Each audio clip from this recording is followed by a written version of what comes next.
Okay, so we have all these crowds. We're gonna go down. Looks like they're gonna try to film somebody here. I'll try to explain that in a little bit. But a lot of times what people will do, this is very photogenic, this spot right here. So they'll go up to the top there, and then somebody will go down below and take a picture from down below. So, so I think they're getting that set up with the kids. No, they're bringing the kids up. But anyways, that's pretty common, so you'll see that too. Hey, checking out Macau 2023. Check out some more streets.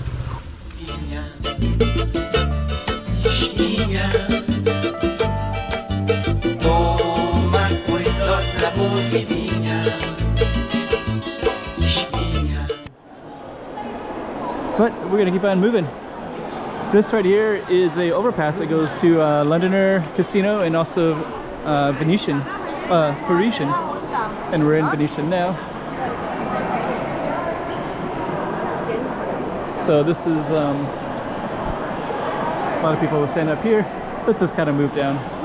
So we're gonna try to capture some of the gondolas and show you some typical things, typical views.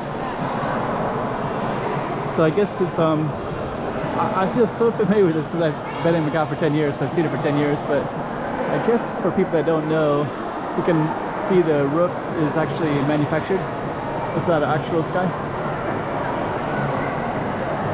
Maybe people know that already, but if they don't, that's the case. And I don't see any gondolas right now. We'll see if there's some that arise later. We'll kind of stroll through here. Replica, the sense your memories are made of. So I guess they do spray of perfume. The smell is quite poignant. Is that the word? Strongly scented? Okay. So yeah, a lot of these nice little walkways for the gondolas to go underneath.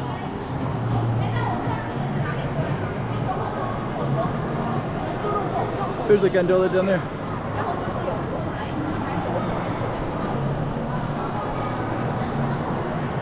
So we'll show you what it looks like. And some days there'll be like, it'll be moving and they'll have serenades and such there, but not at the moment. Yeah, actually right now it's about 6:30, 7 p.m. something like that, just for people that are curious. And actually they start closing things around 9, so in about 2 hours they'll just close everything up, which is kind of shocking for a 24-hour city. And all the casinos have the same situation, so I guess it must be some government ordinance to close all the shops and everything like that about 9. And then the food court will be closed probably about, I think, by 10. Sometimes I walk through it and it's kind of surprising, you know, there's all your food choices are gone by about 10. Some close at 9. I think some stay open to 11, so I don't know if that's a choice that they have. We're gonna walk into the food court in a little bit. I think we might be able to walk it from here, I think. Yeah, I think we can. So yeah, we kind of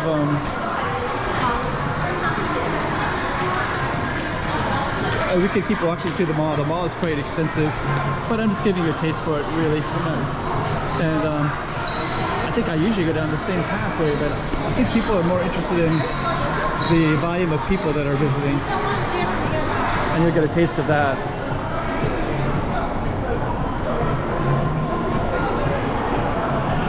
And then food court.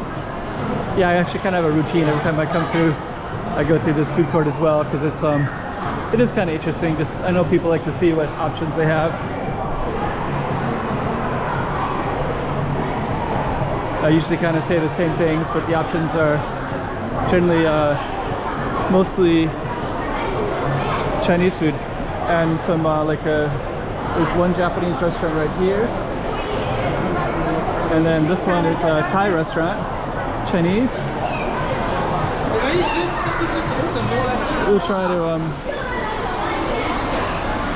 go down a little bit. We'll show you the food court options. Let me see. Let's walk into this side. But you can see there's a Toy Delights. Looks like that's still the Japanese. That's Vietnamese there.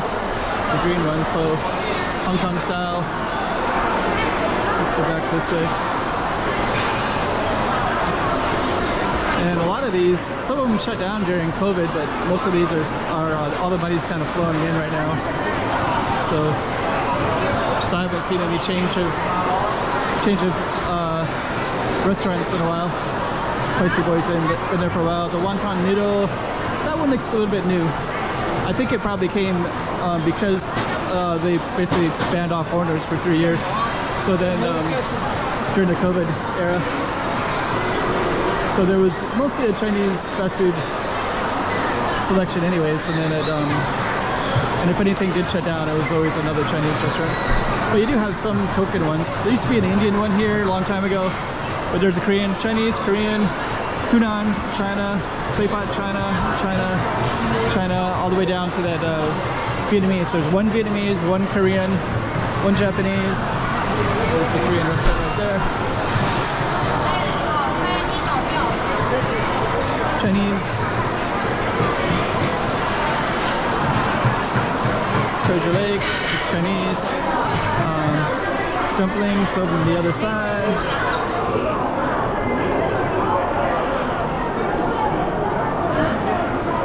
That's Chinese as well. I think there's a Macanese one on the corner way down there. Anyways. But most of them are like, and there's some kind of certain Chinese one. So there's a Singapore one too. So there's like, you know, Hunan, so Sichuan as well. So for the Chinese mainlanders, it's quite amazing because they have Chinese food from a lot of different regions. Hunan, Sichuan, Singapore, and then of course other Asian ones like Vietnamese, Korean, Japanese. There's Okiso. So that one is kind of a Portuguese. This is the crowds here. Kind of a Portuguese Macanese fusion, basically. So it's not too Westerner because it might not be so popular. So those are the kind of foods that they got.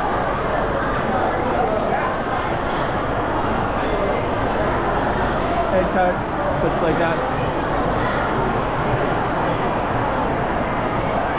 Portuguese chicken.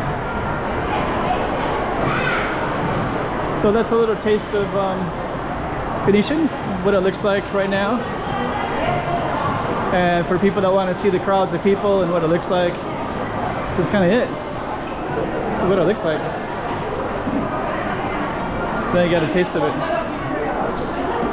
So we're going to come back into the food court part, or into the this part. And this part, though, usually in the daytime they'll have tons and tons and tons of tour groups. And then over here, they'll have a nice stage right there. And they'll have musicians from usually Eastern Europe, Russia. So let's go back like this. There used to be some really good restaurants over here too. Those are gone. There used to be a Brazilian churrasco. I think it went out of business with the COVID. Most of the foreign community was gone during those 3 years. They lost their jobs, lost their businesses. If they weren't in the country, they couldn't come back. There was kind of a ban on foreigners from entry, including business owners who had active businesses and such as well. So it's good to see that all those restrictions against foreigners are back, and yeah, hopefully some positive. I heard now they're trying to bring in more foreigners, so kind of reverse the trend, because they did lose quite a few. I think I was watching another YouTuber about Shanghai, and there was something like 500,000 foreigners that were living in Shanghai, and they lost 80% of them, so now there's like 100,000. So I don't know what the number of it was like in Macau, but our total population is about 600,000. So Shanghai lost 400,000. Anyways, so we're gonna go down, and then briefly we're gonna see the casino floor. So you'll be able to see how busy it is down there. Looks kind of empty right now. And we're gonna just kind of cruise through here. And that goes up to that part. And we're gonna go through this kind of yellowish gold themed, brownish yellow and gold theme place, which is the ground floor. And this is kind of new. This came out just after COVID, so I think this might have been maybe one of the draws to try to bring back part of the foreign community. Was Five Guys. It's kind of empty today, though. Okay, let's go in there. Hey, check it out, Macau 2023. Check out some more streets.